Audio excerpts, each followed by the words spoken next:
Welcome back to The Point. Earlier today, Narendra Modi filed his nomination papers from Vadodara. Few people doubt that he will comfortably win. But what about Varanasi, the second seat he wants to contest? Has the Congress ensured victory by fielding a weak candidate? Or is that a simplistic, if not mistaken, conclusion? My guests are BJP spokesperson Sudhanshu Trivedi, Congress spokesperson Salman Soz, the well-known Indian Express columnist Tavleen Singh, and the well-known political analyst Achyut Yagnik. Mr. Soz, after raising expectations that Congress would field a formidable candidate, and many people said that in fact you might end up fielding Mr. Digvijay Singh, you've chosen Ajay Rai, who in 2009 ended up third. And few people believe he's going to do any better this time round. But why have you chosen Ajay Rai? Mr. Thapar, whenever we choose candidates, in our party at least, we choose them so that we win.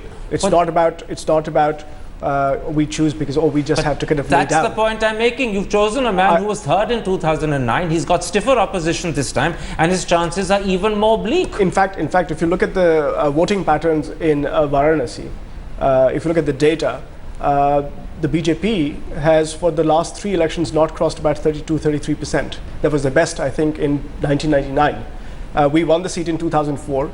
But you lost it in 2009. And this man who came third in 2009 is your candidate, and he's got stiffer opposition. And my question is, what makes you believe that he'll do any better in 2014 compared to 2009? No, see, that's the thing. This time around, there's going to be a very direct, and the party is going to put up a big fight there because we have to defeat Mr. Modi. And you know, the thing is, Mr. Modi is going to pin out. Intention doesn't translate into result. I know you have to defeat Mr. Modi.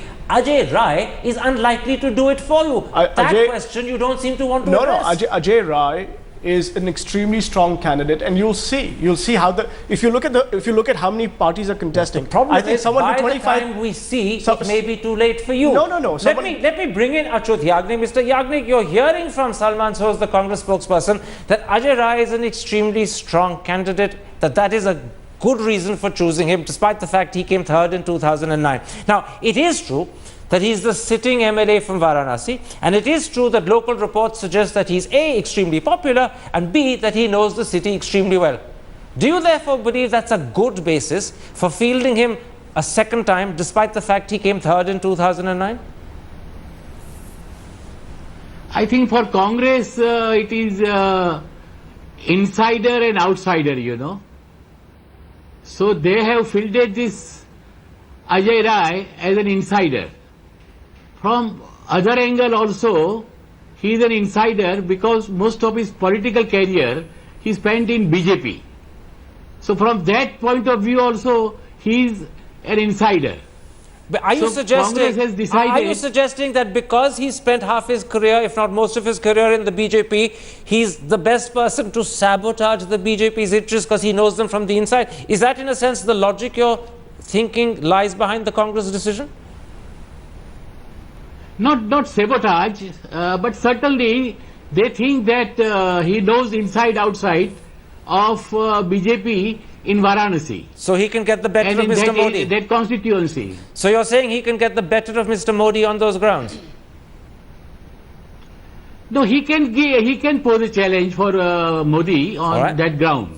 Let me put it like this, Tavleen Singh. You've just come back from Varanasi. You spent a fair number of days in that city. Now, it's a city that has a sizable Muslim, Brahmin, Banya and Thakur minority. What chance is that they might all vote in such a way as to ensure Mr. Modi's defeat? And before you answer, let me add this. The papers today report that Maulanas in Varanasi are going to first of all appeal to Mukhtar Ansari to withdraw in favor of Arvind Kejriwal, and they're going to secondly call upon the Muslim community, which could be as much as 18% going by some assessments, to vote for Arvind Kejriwal. If that happens, that could be bad news for Narendra Modi. It's not bad news. It's not going to make that much difference. The thing with this Ajay Rai's last minute induction was, till yesterday in the little coffee shops and the chai shops of Benares, they were thinking it would be Priyanka Gandhi or somebody like that would take him on, because he's a formidable, he's in a formidable position in Benares. But what can happen, what they're aiming for, from what I hear from the local Congress party there, is that they want now only to reduce the margin of his victory. So they're not even aiming for victory, from what I can gather. But do you believe that if the different minority communities that make up the full population of Varanasi were to choose to vote strategically, which they could, the Muslims will not vote for Mr. Modi. There's no question about that. what happens about the Brahmins, the But the Thakurs and the Muslim Banyas? They may also strategically vote against They're him. not. There isn't. Doesn't work like that. So that's an academic rather than an actual danger. There is an overwhelming support for him, and so that doesn't work. You mean it's so palpable that you can sense it even now? Yes. Despite the fact there are still 40 odd days to go for the voting? Yes. Mr. Trivedi, there's no doubt that Narendra Modi will win and will comfortably in Vadodara. But the danger that you run in fielding him from Varanasi is that if he were to lose there, you would imperil him becoming Prime Minister no matter how many seats the BJP runs. That's a risk you're running. But are you simply doing it out of bravado, or have you gone through calculations to ensure that there is no real risk? If you look at the immense popularity of Sri Narendra Modi all over the country, he's contesting from any other seat. It's not a bravado. It is a realistic assessment which is reflecting from his rallies to the election surveys. We have fielded Sri Narendra Modi with a strategic concern that will impact the entire Purvanchal from eastern UP to Bihar.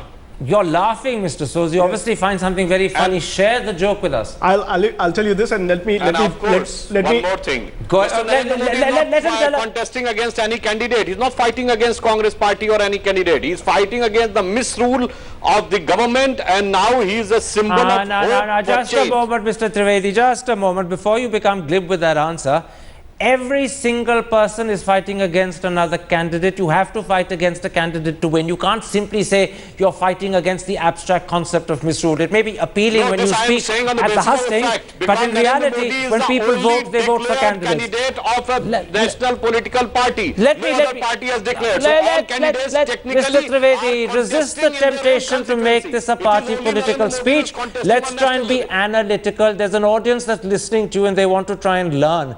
Let's try and give them something they can usefully use.